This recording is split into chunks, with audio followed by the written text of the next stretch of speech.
Isang pinagpalang araw sa ating lahat, magandang umaga, magandang hapon, o magandang gabi sa aking mga tagapakinig. Ako si John Andre Suliman na magbabahagi kung paano gumawa ng simpleng resume.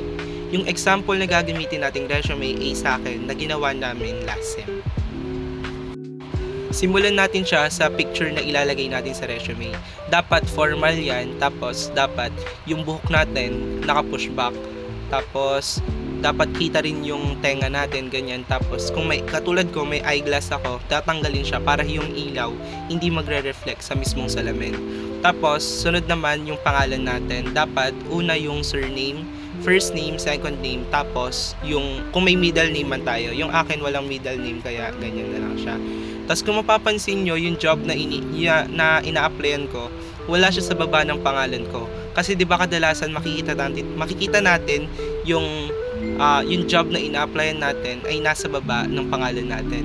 Pero yung sa akin, sa turo ng teacher ko, tsaka sa nag-search din naman ako,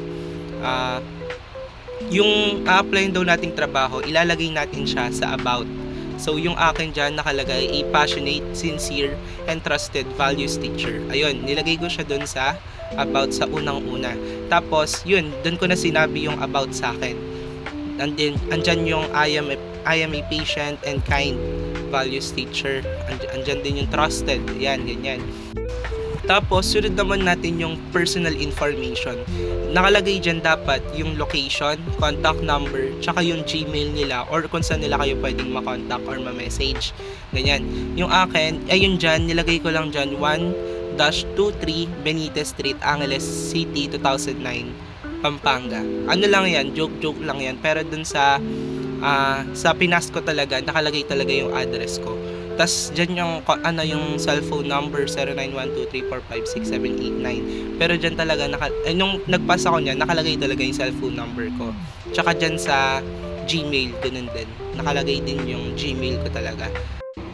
Tapos sunod naman yung education natin. Ayan, yung akin kasi senior high school lang yung nakalagay dyan kasi senior high school namin siya ginawa kaya hindi pa pinalagay yung college na school namin dyan. Pero kung dapat, ilalagay nyo yung college nyo. Tapos dapat yung year, katulad nyan, 2024 to present. Ganun yung ilalagay nyo sa college nyo. Pero pag naman senior high naman yung ilalagay nyo, 2024 to present pa rin. Kung anong year kayo nag-college or kung anong year kayo nag-senior high school. Tapos sa baba nun, ilalagay nyo din kung ano yung pangalan ng school nyo, tsaka yung address ng school nyo. So yung akin dyan nilagay ko, Benitez National Senior High School. Sa senior high school, sa pag-aaral ko sa senior high school. Ganon din sa junior high school, tsaka sa elementary school. Dapat nakalagay yung complete school name, tsaka yung address ng school natin. Next naman, yung skills natin. So yung skills natin, yung skills mo, yun yung ilalagay mo dyan na connected dun sa ina-applyan mo.